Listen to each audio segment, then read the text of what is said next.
Pendant tout le festival d'Avignon, Culture Nomade TV vous invite à découvrir le spectacle autrement. Avec Levez le rideau, poussez les portes des théâtres, rencontrez les comédiens, découvrez les mystères de la création et installez-vous confortablement pour profiter du spectacle. Ce soir, nous accueillons les Stone et Chardenne du reggae, les David et Jonathan Izewa. Voici les dignes successeurs des Milli Vanilli. Faites du bruit pour Mike et Riquet. Messieurs, dames, bonsoir tout le monde.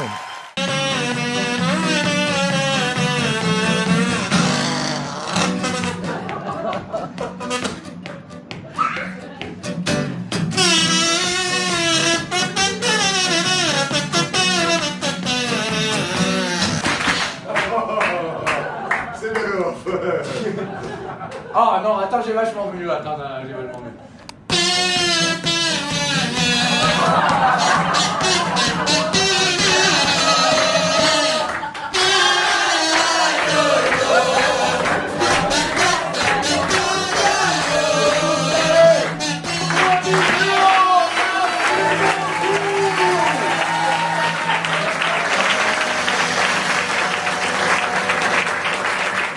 Ah bah c'était super, tout le long, c'était très bien, j'ai beaucoup aimé. C'était drôle et émouvant. C'était super. Je le conseille à tout le monde. Vous connaissiez Sinsemilia déjà? Un petit peu quand même, oui. Mais pas du tout dans ce style-là. Donc c'est très bien, franchement. Ouais, ça parle de choses qui nous touchent tous, donc c'est... C'est toi. J'ai pensé que c'était bien. Et drôle. Qu'est-ce que tu as pensé de ton expérience sur scène avec Mike et Riquet? Improbable.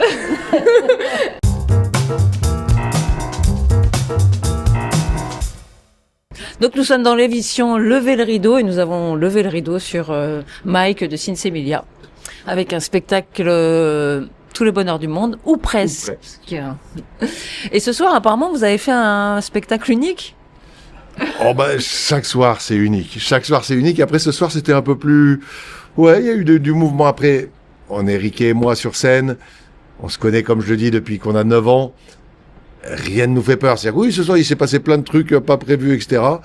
Mais c'est bien, ça nous tient éveillés. Enfin, voilà, chaque soir, c'est unique. De toute façon, on écrit une chanson qui est différente chaque soir. Il se passe plein de choses. Donc oui, ce soir, c'était un peu plus vivant que parfois. Il avait même du mal parfois à jouer tellement il rigolait. Ouais, voilà, ça a beaucoup rigolé. Messieurs, dames, merci beaucoup pour votre accueil, votre gentillesse. On s'est beaucoup fait rire. En fait, c'est... Après, ce qu'il faut pas, c'est que ce soit private joke et que les gens profitent pas. Mais là, tout le monde rigolait. Mais c'est vrai que nous, on s'est beaucoup fait rire. Des fois, les conneries que lui peut faire et qui font rire les gens me font rire autant que les gens et vice versa. Donc c'est vrai qu'on aime bien se faire rire et se surprendre sur scène. Enfin, pour moi, c'est du spectacle vivant et ça doit rester vivant chaque soir. Venir et réciter un texte, je respecte tout à fait ceux qui le font. Mais c'est parce que nous, on n'est pas à l'aise avec ça. On veut être libre. Ce projet d'être à deux sur scène avec une guitare nous permet d'être totalement libre, d'ouvrir la porte à de l'impro, à ce qu'on veut, et c'est très agréable. On pensait pas monter un spectacle au début. Ce truc-là, il est né parce qu'il y a 4 ans de ça, on a eu envie de faire un truc différent. On est parti jouer chez les gens. Ah oui. Une guitare et nos 2 voix, et on a proposé aux gens sur les réseaux sociaux, vous avez envie qu'on vienne jouer chez vous, contactez-nous, c'est possible. Et on a fait 70 dates à peu près chez les gens, aller jouer chez les gens. C'était incroyable comme expérience, surtout que les gens, tu les connais pas, tu échanges 3 mails avec eux, allez, ok, go, on vient. Et c'est né comme ça, le spectacle, il est né de cette envie de raconter des trucs dans cette ambiance chaleureuse. Donc aujourd'hui, c'est sur scène, c'est en théâtre, etc. Mais on veut garder la même proximité, le même... Ouais, on vient dans votre salon, en tout cas, on vous invite dans le nôtre. Vous écrivez avec nous le prochain album de Sinsemilia, ça va défoncer. Attends, c'est énorme, c'est énorme. J'étais censé placer l'Iliade, Orgasme, Poivron, Chemise, Reggae, Fraternité, Foot, Famille, avec un petit supplément Jean-Pierre Coff si c'est possible. Ouais, c'est dans une petite salle, on est proche, Ouais. etc. C'est hyper intime. Et donc vous revenez pendant le spectacle sur vos années Sinsemilia. Toutes les tournées, tout ça, il y a eu je ne sais combien de concerts, de kilomètres de parcourus. Quelle est ta meilleure anecdote que tu veux partager peut-être? Meilleure ou celle qui te vient? Oh, il y en a tellement. Il y en a tellement. Là, dans le spectacle, on raconte le 23 mars 96, qui est une date très importante pour nous. Dans les anecdotes qui font souvent rire, je raconte souvent, parce que c'est vrai que quand on était un tout petit groupe débutant, avant même notre premier album, à l'époque où on jouait devant 100 personnes à tout casser, on s'est retrouvé à taper le bœuf un jour avec les Pink Floyd, et je sais, ça paraît pas possible, et c'est vrai pourtant. Un jour, je prendrai le temps de te raconter l'anecdote en entier, mais voilà, carrément. ça a existé. J'en ai tellement des anecdotes, on a tellement vécu des trucs de fou. Pendant les voyages, j'ai lu que vous avez adoré un voyage au Sénégal. Ah, le Sénégal, c'est un de nos premiers voyages, et ça a beaucoup joué dans le truc. Après, dans mon livre, je raconte un voyage qui est un des pires moments de ma vie à Nouméa. J'aime beaucoup, j'ai adoré Nouméa, mais en gros, c'est une période où je suis en dépression nerveuse. Ça m'est arrivé pendant 1 an dans ma vie. J'en parle pendant le spectacle. Et Nouméa, c'était juste pour me signaler que non, mais là, vraiment, faut que tu t'arrêtes. C'est-à-dire que tous les pas que j'ai fait à Nouméa débouchaient sur une catastrophe me concernant. Donc, ça reste, voilà. Donc, des anecdotes de voyage, j'en ai. Je suis tombé dans le port de Nouméa, tout habillé, avec mon téléphone à la main. J'ai oublié ma valise à Nouméa. Enfin, j'ai perdu ma valise dans l'avion. Il s'est passé 1000 choses. Bref, des voyages. On a tellement d'anecdotes. Oui, on a tellement. On s'est retrouvé bloqué en Allemagne, en tourbus, panne de tourbus, bloqué dans un hôtel où on les explique que globalement on nous conseille de pas sortir parce que vu les têtes qu'on a, c'est dangereux pour nous de sortir de l'hôtel. Enfin, on en a vécu des trucs avec Sinsemilia et on a énormément de chance, on a une vie ultra riche de rencontres, de moments insolites et c'est ce qu'on essaye un peu de raconter dans ces spectacles. Des idées débiles, on en a eu, mais celle-là, elle n'était pas. Et après plein de concerts, jardin, vu qu'on peut pas aller dans tous les jardins ou dans tous les salons, on a trouvé un grand salon qui peut tous vous accueillir. On vous souhaite tout le bonheur du monde et que quelqu'un vous tende la main. Sinsemilia, c'est 11 personnes. Après, on était 5 au début. Riquet, moi, Nati, Rouquin, le noyau dur du début. Mais après, ça fait, 35 ans qu'on est très nombreux et que la plupart des membres sont là depuis au minimum 25 ans. Et le groupe existe toujours. On est actuellement en pause à durée indéterminée parce qu'après 35 ans de tournée, on a eu des envies de venez, on s'accorde une pause, venez, on se consacre à d'autres projets quelque temps. Mais on s'entend toujours aussi bien. Il y a pas, Donc un jour, ça recommencera peut-être, si vous avez envie. Très probablement. Ouais. Ça recommencera très probablement. C'est une pause à durée indéterminée. Après, j'aimerais bien qu'on vienne avec un nouveau projet qu'on a aussi. Surtout que je veux pas. Est-ce que j'ai le droit de dire que Gizmo, je crois que Gizmo commence à avoir beaucoup d'attaches à la Réunion, Ouais. vraiment beaucoup d'attaches, voilà. Confirme. Et là, nous on part en tournée pendant quelques mois avec un concept qui s'appelle Collectif Ensemble, où sur scène on réunit Gizmo et Manu Trio, Riquet et moi de Sinsemilia, Vanupier, les cuivres de Sergent Garcia, le basse batterie de Naman. On a mis tout ça sur scène, on mélange et c'est pas les uns se succèdent aux autres, c'est pas un festival, c'est tous ensemble, en même temps sur scène, à reprendre les morceaux des uns et des autres en s'invitant sur les morceaux des uns et des autres. Wow. C'est-à-dire moi qui viens faire un couplet d'un morceau de Trio avec Gizmo qui vient chanter sur un morceau de Sinsé, Vanupier, machin. Ah Et j'aimerais bien venir à la Réunion. Ah avec mais ce oui. projet. Ça s'appelle Ensemble. Oui. Ça s'appelle Ensemble et je crois que Gizmo aimerait bien qu'on vienne aussi, ouais.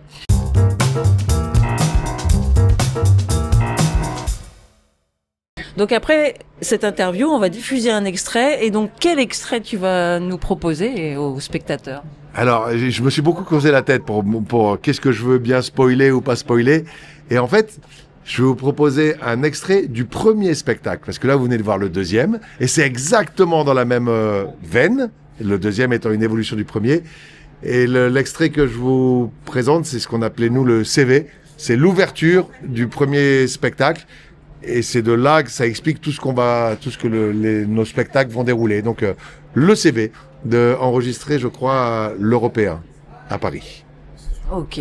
Eh ben, merci beaucoup. Et bonne fin de soirée avec Sinsemilia. On vous souhaite tout le bonheur du monde et que quelqu'un vous tende la main, que votre chemin évite les bombes, qu'il mène vers de calmes jardins. On vous souhaite pour aujourd'hui comme pour demain que votre soleil.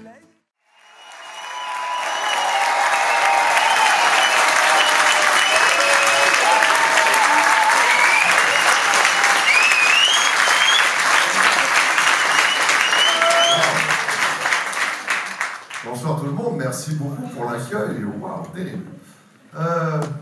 On est très content d'être là. On disait quand même que on a beau essayer de faire semblant. Jouer à Paris, on a toujours une petite pression supplémentaire peut-être même un petit plaisir supplémentaire. Bref, on est vraiment, vraiment, vraiment content d'être là. Et ce soir, on n'est pas venu faire un concert, on est venu vous raconter une histoire. Une histoire qui a commencé il y a de nombreuses années déjà, à Grenoble, sur un trottoir pour la fête de la musique. Alors je sais, c'est pas très original, il y a énormément de groupes qui font leur premier concert sur un trottoir pour la fête de la musique, mais normalement, les groupes, ils ont la chance, ils jouent devant le bar qui leur prête du courant. Pas nous. Nous, le patron du bar, il a vu la bande d'ados, il a vu les looks, il a fait « Ok les gars, je vous prête du courant, mais décalez-vous un peu. Encore un peu les gars. Encore un... Voilà, vous êtes bien. » Et c'est comme ça que nous, notre tout premier concert, on l'a donné il y a 32 ans, devant un sex shop. Véridique. Et ça veut dire que le premier public qu'on a eu, c'était les mecs qui sortaient du sex shop et qui s'arrêtaient pour écouter la bande d'ados qui était là en train de jouer du reggae. Et il y a un truc, je trouve ça super émouvant, c'est que tout à l'heure j'étais à l'entrée, là, je vous ai distribué les tracts, etc. Et au bout d'un moment, je me suis arrêté, je me suis dit, mais c'est fou, ce soir, on a complètement le même style de public que lors de notre premier concert. Et franchement, ça fait grave chaud au cœur. Voilà.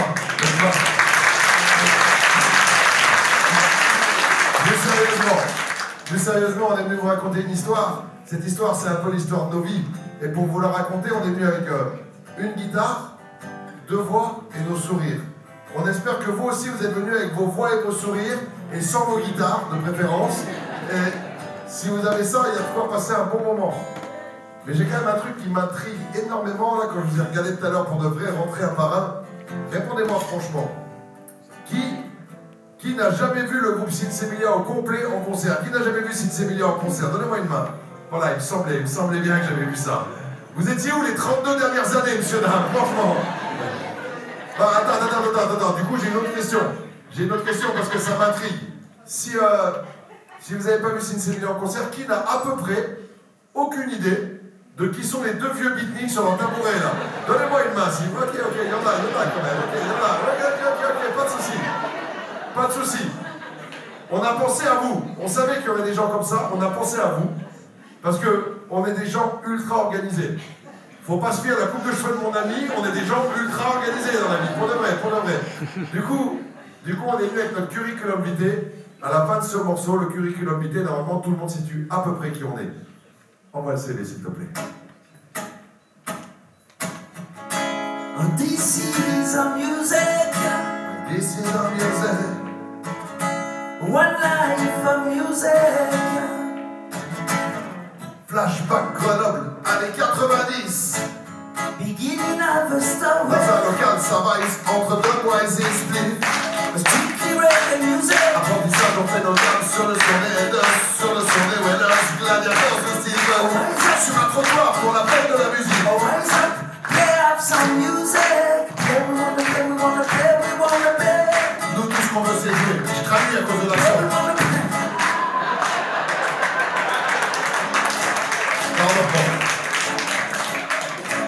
C'est méchant, mais ça peut être utile. Les premières lignes du CV, ça raconte ça. Notre premier concert sur un trottoir pour la fête de la musique. Après ce premier concert, on y a pris goût, alors il y a un 2e concert, un 3e, un 4e. Des petits concerts, hein, dans les petites MJC autour de Grenoble. On se régale, mais on se dit, tiens, un jour on va regretter de ne pas garder une trace de ça. Un jour on aura des enfants, à l'époque on a juste 22, 23 ans. Un jour on aura des enfants et ce serait bien de leur faire écouter ce que papa faisait quand il avait 20 ans. Alors pour ça, il faut faire un album. À l'époque, on dit qu'il faut faire un CD. Alors on aurait adoré qu'il y ait un gros producteur parisien qui débarque. Et les gars, j'ai écouté votre musique. J'adore. Non mais bon, j'adore. Je vais produire l'album. Mais non. Non, ça s'est pas passé comme ça. Non, ça s'est pas passé comme ça. Après, c'est normal. Nous, on voulait faire du reggae à une époque où en France, le reggae c'était considéré comme quelque chose de complètement ringard. Nous, on voulait que notre reggae il ressemble au reggae de nos idoles jamaïcaines. On voulait le faire en anglais. Et puis, nous on est grenoblois. Le dernier artiste qui a percé à Grenoble, c'est Michel Fugain. Pour vous dire comment on est une ville dynamique au niveau de la musique. Du coup, le producteur, il est pas venu. Alors, l'album, on l'a autoproduit nous-mêmes. C'était en 1996. Oh oui. Et ce premier album s'appelle Première récolte. 96, premier album, première récolte en autoprod à contre-temps sur Redeem, à contre-temps sur la mode. On squatte les Fnac avec nos scuds sous le bras. 10 amis, 10 énergies au service d'une même folie que l'on balade de ville en ville dans un vieux camion pourri. L'aventure est lancée. It's a punky reggae party. Oh, this is our music. Ça, c'est notre musique. Oh, one life of music. Toute une vie de musique. Quand on a fait l'album, on était persuadé que personne en aurait rien à foutre de notre album. Et ben quand l'album sort, énorme surprise pour nous. Dès la sortie de l'album, on constate que personne n'en a rien à foutre de notre album. C'est pas grave, c'est pas grave. Nous, on reste motivés, alors on l'emmène nous-mêmes dans les différentes Fnac de la région. Bonjour, on s'appelle Sinsemilia, on a fait un album. Vous voulez bien en prendre en dépôt-vente? Oui, 2 cartons, oh, trop cool. Ah non, 2 CD, ah la vache. Ah, ça va être long pour être disque d'or, là. N'empêche que, malgré tout, à coup de 2 CD par 2 CD, et surtout à coup de beaucoup de cassettes qui circulent, se copient et circulent, petit à petit, le nom Sinsemilia circule dans un certain public. Du coup, on continue les concerts, mais on se dit, il faut retourner en studio, faire un 2e album. Cet album, il va changer nos vies à tout jamais. C'est en 1998, et ce 2e album s'appelle Résistance. Retour dans la danse, Résistance. Le premier disque d'or et tous les zéniths de France, on est toujours à fond, toujours à fond. On vient pour pisser sur la plage, même à Vitrolles ou Toulon, man. Tout ce qu'on a, tout ce qu'on a, à chaque fois. Des années de fou, chaque soir bonjour. Notre maison est un bus où les rien ne s'arrête pas. Oh play we wanna play, we wanna play, we wanna play. Nous tout ce qu'on veut c'est jouer. Quand je dis que cet album-là, il va changer nos vies à tout jamais, c'est vraiment vrai. La semaine de sa sortie, l'album rentre dans les classements d'albums en France. L'album rentre directement 4e meilleure vente de disques en France. Oh yeah man. Faut situer, hein. Nous à l'époque on a 24 ans. On est en boubou multicolore, mal coiffé avec les yeux rouges, et on regarde les classements d'albums. Et on est vraiment 4e meilleure vente de disques en France. Oh yeah man. C'est fou ce truc. C'est fou ce truc. Ah ouais. Oh regarde. Quoi? Dans le même classement que nous, Ah ouais. il y a l'album de Johnny Hallyday. Non. Eh ben il est derrière nous.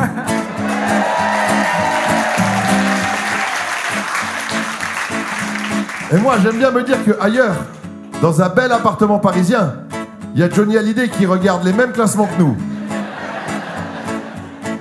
C'est qui ces mecs?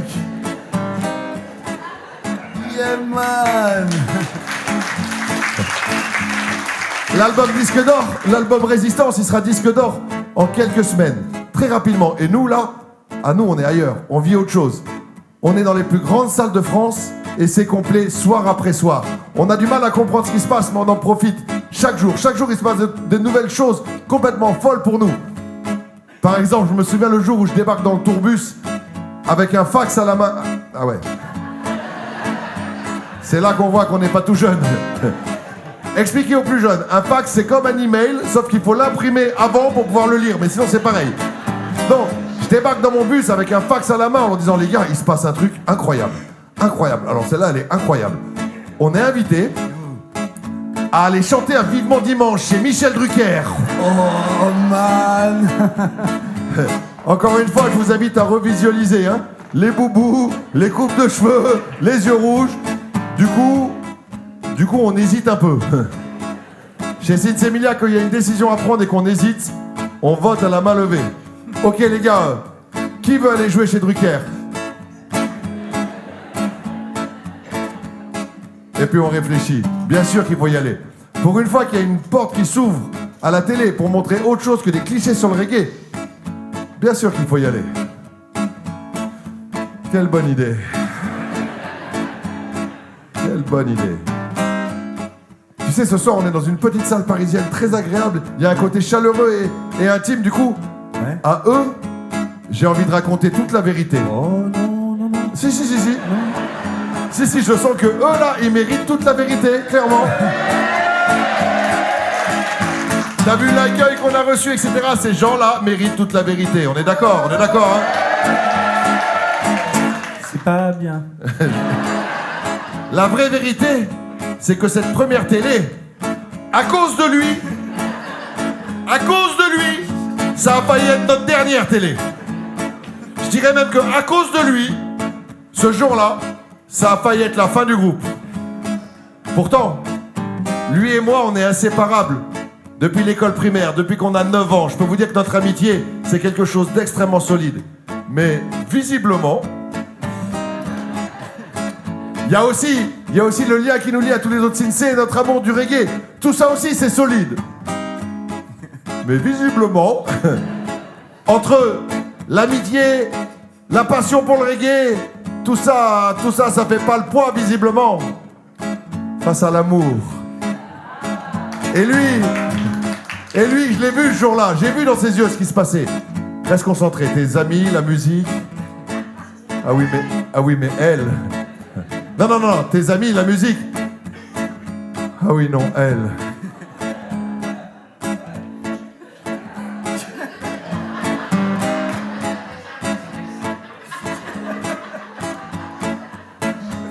Parce que ce jour-là, dans les invités chez Michel Drucker, il y avait Sinsé Milia, oui.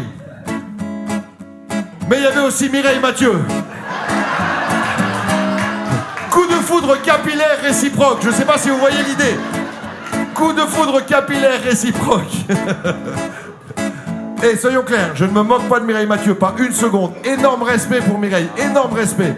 Parce que ce jour-là, on avait tellement peur chez Michel Drucker qu'on avait la loge la plus enfumée de l'histoire de Vivement Dimanche. Et à un moment, ça frappe à la porte de la loge. Je me dis, on va se faire défoncer. On va se faire défoncer avec vos conneries. J'ouvre et... Oh, Mireille Mathieu. Oh, bonjour, madame. Ce petit bout de femme rentre dans notre loge et me dit, j'ai bien écouté vos répétitions.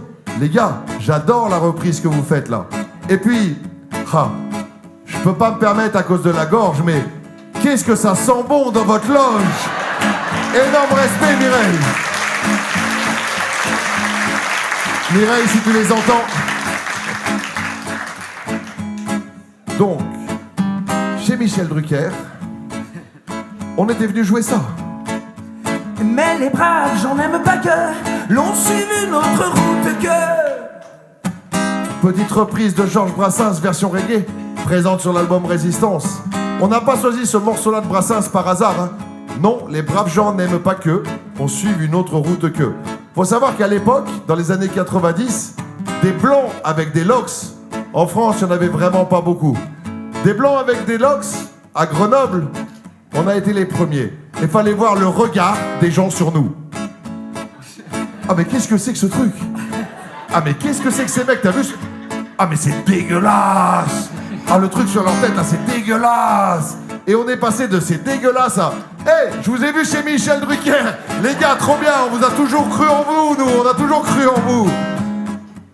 C'est fou le pouvoir de la télé, hein. Et puis à Grenoble, ça crée aussi quelques petites jalousies, c'est vrai. D'où la suite du couplet. Oh mais les braves, j'en aime pas que l'on suive une autre route que... On découvre la jalousie, l'hypocrisie, les gens aigris. Aussi des hypocrites, inacalander. Rien à foutre, on trace notre route. On s'en tricher. On fait ce qu'on est, on laisse aux autres. On les clichés. Ils captent ou pas, on ne dévie pas. Ce style, c'est notre style du pur Sinsé Milia. Yeah man.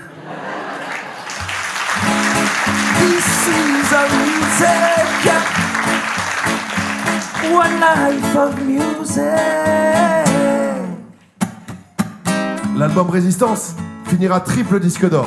L'album d'après finira triple disque d'or. L'album encore d'après finira triple disque d'or. Et pourtant, à chaque réunion de famille, moi j'ai ce compte cousin qui vient toujours me voir en me disant « Bon, visiblement vous vendez des disques, mais on sait pas à qui.